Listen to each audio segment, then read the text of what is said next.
Can we get this in here? Let's get this down here. Yeah, thanks. It's more like get in the middle. Oh. So it's you, those people that want to learn more about D&D, how to play more better than they used to. Well, I'll tell you what, I came to the right place. This one, though, isn't just one room, it's 5. And we're going to do a quick little dungeon crawl for my peeps, where they're going to find out the terror of the Nermomes. Cue the little intro footage.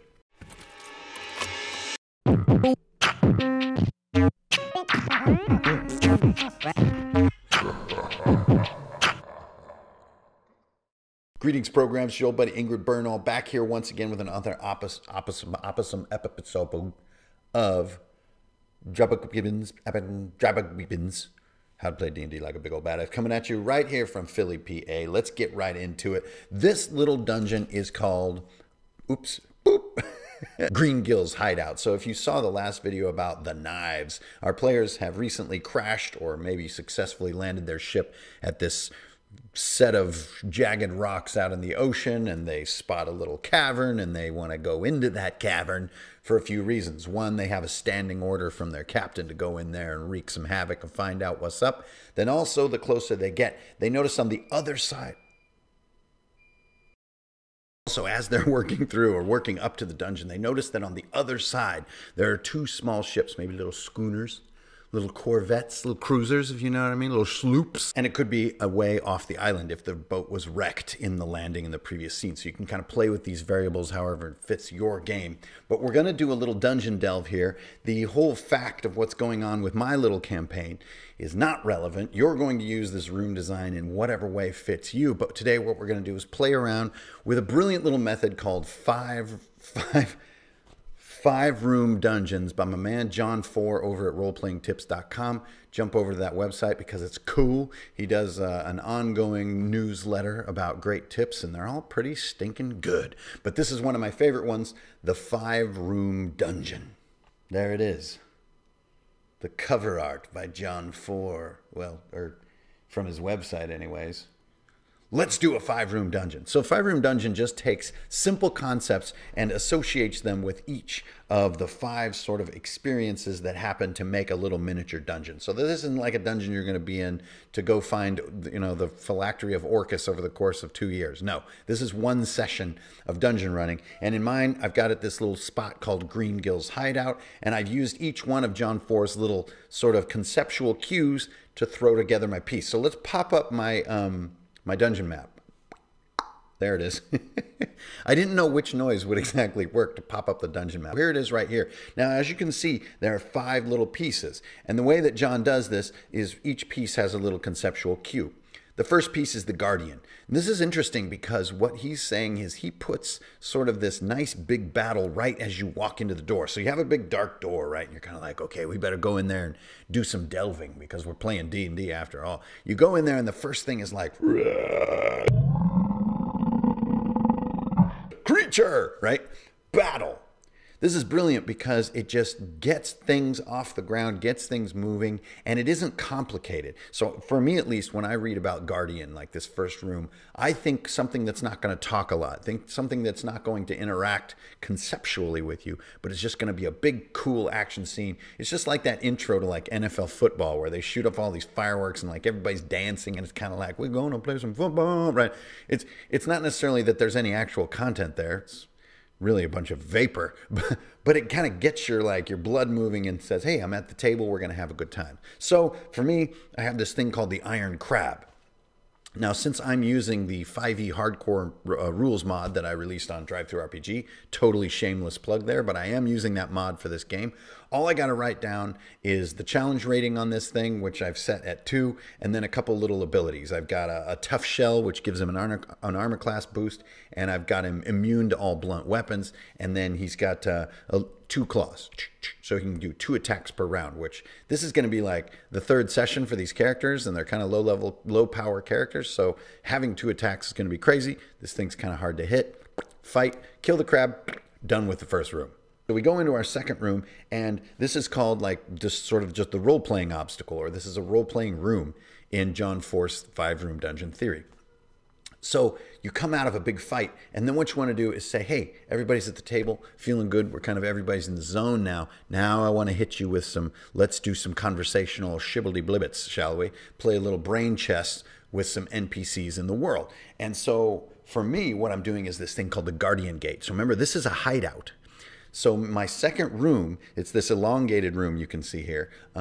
There's a gate in the middle, and it's got 2 guards. And the guards, just like in a nuclear silo in war games, they have to pull these levers at the same time, and it'll go, and they're on the far side of the gate.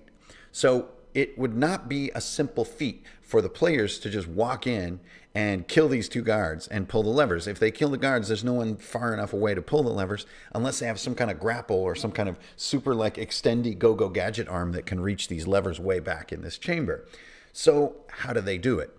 Well, they've got to use charm person. They need to mentally manipulate or conversationally manipulate these guards or stall them long enough to sabotage the gate mechanism. But no matter how they play it out, there's conversation that's going to happen, because in the first round, they're not just going to pop the gate. The gate is too well built for that. And this lever system ensures that both guards need to be there in some fashion to open it. Let's say they kill one guard before they realize this. Then they need to talk the one guard or control him into pulling the lever and use some kind of improvised stick with a hand on the end, or Bigby's hand, or Tensor's flying disc with a monkey on it to pull this other level. Either way, you're proposing them with a very different challenge than you did in the first room. And that's the fun of what I'm calling the Guardian Gate. You throw a couple stats on your guards just in case, and make sure you have a few lines ready for these, like, "Hi, there's a couple of intruders up at the gate again. Well, don't pull the lever like last time, you idiot." You know, that kind of stuff. Room number 3 is what John calls the setback. Now, the setback can take a lot of different forms, but in my mind, what I think with setback is what I've put right here, which is this sort of crumbling cave. It's called the Crumbling Cave.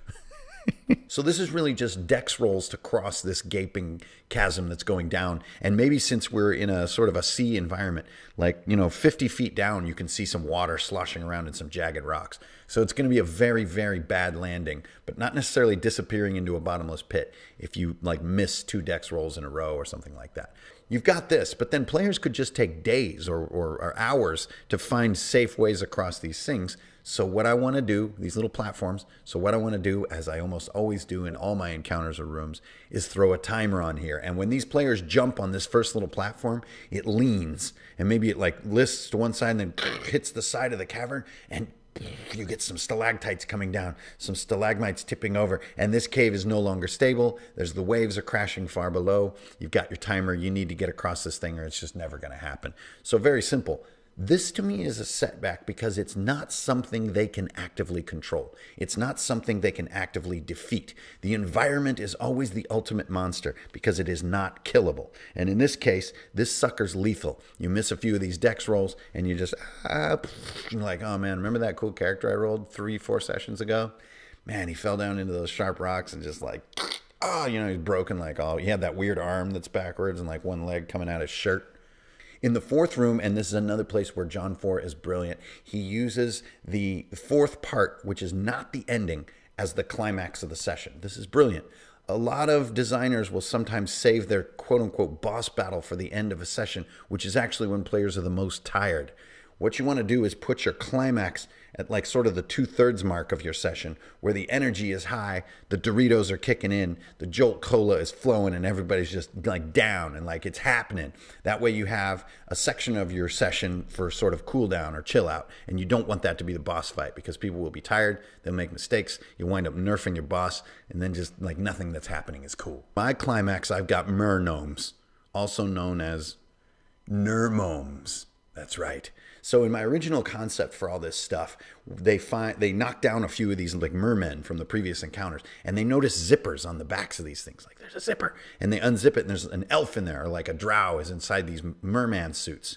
Why are they in disguise as mermen? This is weird. There must be some deeper plot, but I've changed my idea now. They're gnomes. And there's Zill gnomes from Eberron. There's Zilargo gnomes, and they're in there. And they're too small for the suit, so they have like some crazy levers where they operate the head and the arms, and just their feet are like in the boots. of the merman. And so this is a mergnome, also known as a nermome, also known as a nermome. A nermome is a mergnome. You got it. You're right there with me. So, whoa, you've got these like sinister gnomes in disguise as mermen, but why? Doesn't matter. In the context of this room, you have one big one, and he is sort of, the alpha mergnome. He is Neptome. Like Neptome is in there. He's got a couple of minions, and you can feel maybe where the power level is on your players. And remember, this isn't about complex mechanics. It's about a flow through a session. So no one piece of this should take too long. You want to kind of just be hopping and bopping if you're playing a 3-hour session. So Neptome has 2 minions. They're pretty easy to beat. And then Neptome is tougher. He's maybe CR3. He regenerates. And then he has like a go-through spear throw. So not only does it hit a player, it'll go through them through another player. So players need to learn not to stand in lines and clusters. Classic boss stuff. You might up beating Neptome, because I hope you will, because otherwise we don't even want to think about otherwise. Everybody's in a pool of sloshy seaweed and blood, and that's just not cool, man. They beat him. They get a little clue on his person, maybe a piece of loot, maybe an amulet he's wearing with a symbol that they recognize from Zilargo or from the Breelish Knights, or some kind of connection to a higher power structure in your world. And they're like, oh, it's a conspiracy, a fishy Nermome conspiracy. And you're like, whoa, okay, mind blown up. But it's not over. You got a 5th room. You go into the 5th room, and this is where John just calls it straight up the reward. Okay, the reward is so simple. It's like a treasure box. All you need is a treasure chest, or you need, like, they've been keeping this scimitar on the wall, and there's a little note with it, like not to touch it, or maybe there's a piece of a map. And this is where you need to get into your campaign, and the utility of telling you what my treasure is going to be is relatively minimal.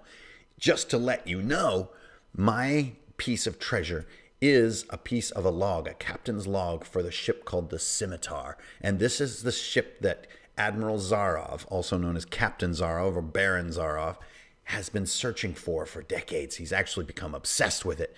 But you don't know why yet, because this is the beginning of the campaign. But you can see this log about searching for this ship called the Scimitar. And this whole thing with getting involved in the mermen, the knives, the cave, the nermomes, everything has been part of searching for the Scimitar. So there's some more research to be done on this log. Later, you stow it, go out the exit of the dungeon, and there you're done. Now you can reveal whatever you need to reveal. The Orpheus has disappeared, or maybe these 2 ships that were there are now in the distance, and they're like, oh, crap. We're marooned.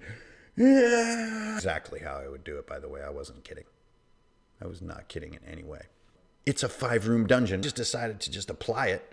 Bang, make it into this little dungeon and reveal to you guys that's my plan. Now up next, we're going to go back to a much more mechanical fight, and we're going to do an entire session on a single enemy. So that's going to be next Tuesday for that room design, and that's all I got for right now. I hope this method of making a little dungeon not only shows you it's the simplicity of the conceptual seed is totally fine. It's just a matter of how much you just lean into your own kind of little theme and just let it be fun, let it be silly, and just adopt those details and be a vendor in specificity and in fear, as is our way as dungeon masters.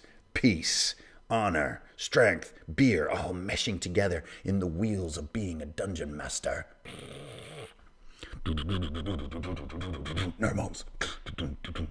Nermomes. Gnomes, Nermomes, Nermomes,